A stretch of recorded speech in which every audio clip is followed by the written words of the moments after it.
Hello everyone, welcome back to another video. ফিরে এলাম class 12-এর semester 4-এর স্টুডেন্টদের জন্য আরেকটা ইম্পর্টেন্ট ভিডিও নিয়ে। আর আজকে আমরা এই ভিডিওতে আলোচনা করব তোমাদের সেমিস্টার 4-এর জেমস সিঞ্জের লেখা যে one act play Riders to the C রয়েছে, সেখান থেকে 5টি মোস্ট ইম্পর্ট্যান্ট 5 মার্কসের কোশ্চেন নিয়ে, আর যেগুলো তোমাদের পরীক্ষা আসার চান্স কিন্তু অত্যন্ত বেশি। তোমরা জানো যে তোমাদের সেমিস্টার 4-এ নাটক থেকে যে কোনো দুটো লং কোশ্চেন প্রোভাইড করা থাকবে। দুটো লং কোশ্চেনের মধ্যে থেকে তোমাদেরকে করতে হবে কিন্তু যে কোনো একটা, আর তার মার্কস ভ্যালু থাকবে 5। তো এই 5 নাম্বার যদি তোমরা পেতে চাও তাহলে তোমরা অবশ্যই ভিডিওটা শেষ পর্যন্ত দেখো। তো চলো আমরা দেরি না করে দেখে নিই আমাদের কী কী 5টা মোস্ট ইম্পর্টেন্ট কোশ্চেন রয়েছে। তোমরা অবশ্যই ভিডিওটা শেষ পর্যন্ত দেখতে থাকো। তো আমাদের প্রথম কোশ্চেন রয়েছে যে বলা আছে যে evaluate James Synge's Riders to the Sea as a one act play. দেখো যে জেমস সিঞ্জির যে রাইডার্স টু দ্য সি সেটা রয়েছে, ওটা হচ্ছে আমাদের মূল্যায়ন করতে হবে যে ওটা ওয়ান অ্যাক্ট প্লে কিনা, ঠিক আছে, যে ওটা এক অঙ্ক বিশিষ্ট নাটক কিনা সেটা আমাদেরকে মূল্যায়ন করতে হবে। তো আমাদের যে এক অঙ্ক বিশিষ্ট নাটক বা যেটা একটি মাত্র অ্যাক্ট থাকবে, আর এখানে আমরা ওয়ান অ্যাক্ট প্লে সেটা যদি আমরা জানি তাহলে যে ওয়ান অ্যাক্ট প্লে অ্যাকচুয়ালি কী না, যেখানে আমাদের অ্যাক্টের সংখ্যা হচ্ছে একটি, সেখানে আর অন্য কোনো দৃশ্য থাকবে না, এবং সেটাতে ক্যারেক্টারও খুব সীমিত থাকবে, হয়তো 3-4টা বা 4-5টা হয়তো ক্যারেক্টার থাকবে তার মধ্যে।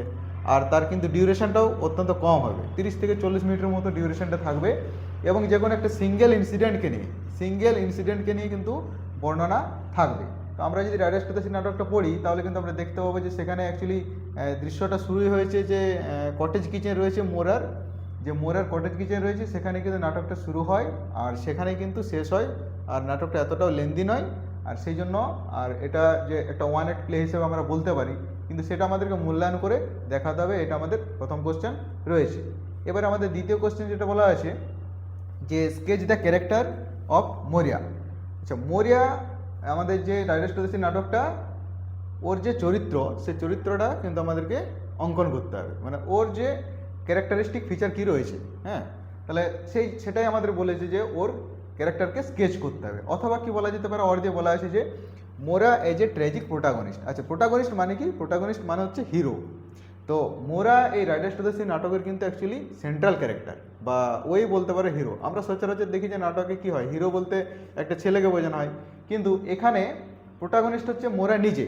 উনি একজন ফিমেল ক্যারেক্টার, তবুও তাকে কিন্তু বলা হচ্ছে যে ও হচ্ছে সেন্ট্রাল ক্যারেক্টার। আর এটাকে অন্যভাবেও বলা যেতে পারে ট্র্যাজিক প্রোটাগনিস্ট, বা আমরা বলতে পারি ট্র্যাজিক হিরো। ওকে, আমরা এভাবেও বলতে পারি ট্র্যাজিক হিরো, অথবা বলা যেতে পারে যে ট্র্যাজিক মাদার বলা যেতে পারে, ঠিক আছে, এটাকে আমাদের ট্র্যাজিক মাদারও বলা যেতে পারে, মানে অন্যভাবে ঘুরিয়েও কিন্তু বলা যেতে পারে। বিষয় কিন্তু একই, যে মোরার ক্যারেক্টার আমাদের জানতে চাইছে।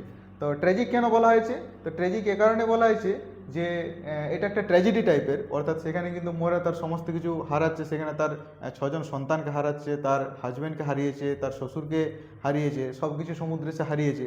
তাহলে সেই জন্য তিনি একটা মানে তার জীবনে একটা বিয়োগ ঘটেছে, হ্যাঁ, ট্র্যাজেডি ঘটেছে, সেই জন্য এটাকে বলা হচ্ছে অ্যাকচুয়ালি যে ট্র্যাজিক হিরো। ওই হচ্ছে প্রোটাগনিস্ট, ওই হচ্ছে সেন্ট্রাল ক্যারেক্টার বা পাইভোটাল ক্যারেক্টার আমরা বলতে পারি। এটা হচ্ছে আমাদের দ্বিতীয় কোশ্চেন। তাছাড়াও আরেকটা কোশ্চেন দেওয়া আছে যে justify the title of the play Riders to the Sea. এই যে রাইডার্স টু দ্য সি নাটকের যে নামকরণটা, টাইটেলটা, একটা মানে লেখার নামকরণটাই তো আসল হয়, নামকরণটা কতটা অ্যাপ্রোপ্রিয়েট, হ্যাঁ, সেটা আদৌ কি অ্যাপ্রোপ্রিয়েট নয় বা ইনঅ্যাপ্রোপ্রিয়েট, সেটা আমাদেরকে কিন্তু জাস্টিফাই করতে হবে। তো অ্যাকচুয়ালি রাইডার্স কারা, সমুদ্রে যে যাচ্ছে রাইডার্স কারা, ওখানে যে আমরা যদি আরান আইল্যান্ডের কথা পড়ি, সেখানে কিন্তু রাইডার্স অ্যাকচুয়ালি ওখানে যারা পুরুষ রয়েছে তারা হচ্ছে অ্যাকচুয়ালি রাইডার্স। তো সেই জন্য এই নামকরণটা কতটা যথার্থ বা কতটা অ্যাপ্রোপ্রিয়েট হয়েছে সেটা আমাদেরকে বর্ণনা করা হয়েছে। এবার আমাদের নেক্সট কোশ্চেন কী আছে, যে বলা আছে 4 নম্বরে যে what role does the sea play in Riders to the Sea. এই রাইডার্স টু দ্য সি নাটকে সমুদ্রের ভূমিকা কী? এই নাটকে আমরা দেখতে পাই যে সমুদ্র একটা বিরাট বড় ভূমিকা পালন করছে, খুব ইম্পর্ট্যান্ট একটা রোল প্লে করছে। সমুদ্র কি করছে না, মোরার সমস্ত ওখানে যে তার ফ্যামিলিতে যে মেল মেম্বার্স রয়েছে সবকে কেড়ে নিচ্ছে। তাহলে এখানে দেখাতে চাওয়া হয়েছে যে যে নেচারের ফোর্সের কাছে, অর্থাৎ নেচারের কাছে আমরা কতটা অসহায়, হ্যাঁ, যে এখানে সি শুধু একটা ন্যাচারাল ফোর্স নয়, হ্যাঁ, এটা হচ্ছে আমাদের যে আমরা একটা ডেস্টিনি বলতে পারি, এটা হচ্ছে আমাদের ভবিতব্য, মানে আমাদের ডেস্টিনি হিসেবে কিন্তু সে এখানে কাজ করছে, তাহলে ও একটা বিরাট ইম্পর্ট্যান্ট রোল প্লে করছে। আর সেই রোলটা আমাদেরকে এখানে লিখতে হবে যে সি কী রোল প্লে করছে। এবারে নেক্সট কোশ্চেন কি বলা আছে যে no man can be living for ever and we must be satisfied. আচ্ছা, এটা আমি টেক্সট থেকে একটা লাইন কোট করেছি এবং যেখানে বলা হয়েছে যে no man can be living for ever, খুব ইম্পর্ট্যান্ট একটা স্পিচ। আর এটা হচ্ছে আমরা দেখতে পাই যে এটা যে বলছে কে না, মোরা বলছে, মোরা শেষ বেলায় বলছে একদম যে কোনো মানুষই তো সারা জীবন বেঁচে থাকতে পারবে না, আর এটা আমাদেরকে মেনে নিতে হবে। আমরা এক সময় আমরা জন্মেছি মানে আমাদেরকে মরতেই হবে, ঠিক আছে? তো সেটাই উনি মেনে নিয়েছেন। আর কোশ্চেন কি করা হয়েছে যে explain the significance of the line, এই যে লাইনটার তাৎপর্য আমাদেরকে ব্যাখ্যা করতে হবে। এই লাইনটা একটা কতটা তাৎপর্যপূর্ণ লাইন সেটা আমাদেরকে ব্যাখ্যা করতে হবে। অর হিসেবে বলা আছে যে describe the significance of Maurya's final speech, যেটা বলছিলাম নাটকটা যখন শেষ হচ্ছে, অর্থাৎ মোরার ফ্যামিলির যে লাস্ট সারভাইভিং মেম্বার বা সারভাইভিং সন বলতে পারে, যেটা হচ্ছে বাটলে, সে যখন মারা যাচ্ছে, যখন তার মৃত্যুর খবরটা মোরা পাচ্ছে বা তার মৃতদেহটা যখন নিয়ে আসা হচ্ছে মোরার বাড়িতে, তখন কিন্তু উনি ওনার যে অ্যাকসেপ্টেন্স নেচারের কাছে, যে তিনি নিজেকে তিনি সঁপে দিয়েছেন যে ঠিক আছে, নেচার আর যাই করুক না কেন, আর আমার কাছ থেকে আর কাউকে নিয়ে যেতে পারবে না, কারণ যারা যাওয়ার তারা সবাই চলে গেছে। আমার সমস্ত মেল মেম্বার, ওর যে বললাম 6জন ছেলে এবং তার যে স্বামী এবং শ্বশুর, সবাই কিন্তু সে সমুদ্রে মারা গেছে। সেই জন্য বলা হয়েছে যে তার যে স্পিচটা, এটা একদম নাটকের শেষে কিন্তু ও কথাটা বলবে যে no man can be living for ever and you must be satisfied, যে আমাদেরকেও সন্তুষ্ট হতেই হবে, ঠিক আছে? কেউ সারা জীবন বেঁচে থাকতে পারবে না, এটা তার ফাইনাল স্পিচ। আর এটা কিন্তু বিরাট ইম্পর্টেন্ট, ভেরি ভেরি ইম্পর্টেন্ট কিন্তু এটা তোমাদের পরীক্ষার জন্য। আচ্ছা, এটা হচ্ছে আমাদের 5 নম্বর কোশ্চেন।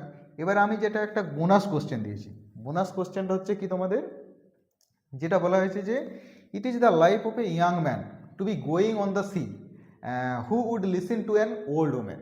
আচ্ছা, এখানে কোশ্চেন কি করেছে যে who said this and to whom, এটা পার্ট করে অ্যান্সার করা আছে, মানে ভেঙে ভেঙে আমাদের নাম্বার ডিভিশন রইবে। এটা 2+3 হতে পারে, ঠিক আছে? এটা আমাদের মার্কস প্যাটার্নটা হতে পারে 2+3, ঠিক আছে? তো এখানে বলা হয়েছে যে কে এই কথা বলেছেন, কাকে বলেছেন। এই কথাগুলো অ্যাকচুয়ালি বক্তা হচ্ছেন ক্যাথলিন কখন এই কথাগুলো বলছেন? বাটলে যখন গালে ফেয়ারে তার ঘোড়া বিক্রি করার জন্য সমুদ্রের উদ্দেশ্যে রওনা দেবে, সেই সময় মোরা তাকে মানে নানা চেষ্টা করে, নানা কটু কথা পর্যন্ত বলে, যে মানে কিছু তাকে কটূক্তি পর্যন্ত করে যে মানে তাকে যাতে না সে সমুদ্রে যায়, কারণ ও জানে যে তার যে 9 দিন আগে, মানে তার 9 দিন আগে যে মাইকেল, তার আরেকজন ছেলে, সে কিন্তু মারা গেছে। মানে মারা গেছে বলতে তাকে সে মিসিং আছে, তাকে আর খুঁজে পাওয়া যাচ্ছে না, মানে অ্যাকচুয়ালি বলতে চাইছে যে ও মারা গেছে। তাহলে বাটলে একমাত্র সার্ভাইভিং সন। এবারে সেও যদি চলে যায়, তাহলে সে জানে যে মোরা জানে বাটলে যদি চলে যায় তাহলে বাটলে কিন্তু আর ফিরে আসবে না, সেও মারা যাবে, সমুদ্র তাকেও নিয়ে নেবে, কেড়ে নেবে, ঠিক আছে? তাহলে সে নানা রকমভাবে চেষ্টা করেছিল যাতে বাটলেকে সমুদ্র থেকে বিরত রাখতে পারে, সমুদ্রে যাওয়া থেকে বিরত রাখতে পারে। কিন্তু বাটলে তার কথাতে কিন্তু মানে একদম অনড় ছিল, মানে সে যাবেই, ডিসিশন নিয়ে ফেলেছে, কারণ তাকে যেতে হবে, কারণ সেই একমাত্র আর্নিংয়ের উপায়। তার ফ্যামিলিকে যে চালাতে হবে, তারা তো আর না খেয়ে থাকতে পারবে না, তাহলে তো সেই আর্নিংয়ের উপায় হচ্ছে সে গলে ফেয়ারে গিয়ে ঘোড়া বিক্রি করবে, হ্যাঁ? তাহলে সেখানে একটা ভালো দাম পাবে, তাহলে তাদের একটা আর্নিং হবে। তাহলে সেই একমাত্র যেহেতু আর্নিং মেম্বার, তো সেই জন্য সে কিন্তু মানে ডিসিশন নিয়ে নিয়েছিল যে সে কিন্তু যাবেই। তাহলে মোরার কথাতে কিন্তু সে মানে বাড়িতে থেকে যায়নি, সে কিন্তু বাড়িতে যাবে এরকম সিদ্ধান্ত নিয়ে নিয়েছিল, তো মানে চলে গেছিলো। এবারে তখন ক্যাথলিন এই কথাগুলো তার মাকে বলছে যে তুমি যতই চেষ্টা করো না তাকে আটকানোর, কারণ তুমি ওল্ড ওম্যান, তাহলে তোমার কথা তো শুনবেই না। আর দ্বিতীয় কথা হচ্ছে যে it is the life of a young man, যেটা বলছিলাম যে আরান আইল্যান্ডের একমাত্র ওখানে যারা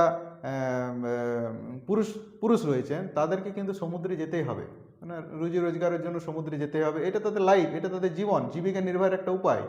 হ্যাঁ, তাদেরকে সমুদ্রে যেয়ে ব্যবসা বাণিজ্যের জন্য সমুদ্র ক্রস করতে হবে, ঠিক আছে? এবারে সমুদ্র ক্রস করতে করতে কী হয়, অনেকে মারা যাচ্ছে, তাহলে সেই জিনিসটা বলা হচ্ছে এটা তাদের লাইফ, এটা তাদের অ্যাকসেপ্ট করতে হবে, এটা তাদের ভবিতব্য। তাহলে ওরা কিন্তু রইবে না, আর তোমার মতন যে বৃদ্ধা মহিলার কথাও কিন্তু শুনবে না, ঠিক আছে?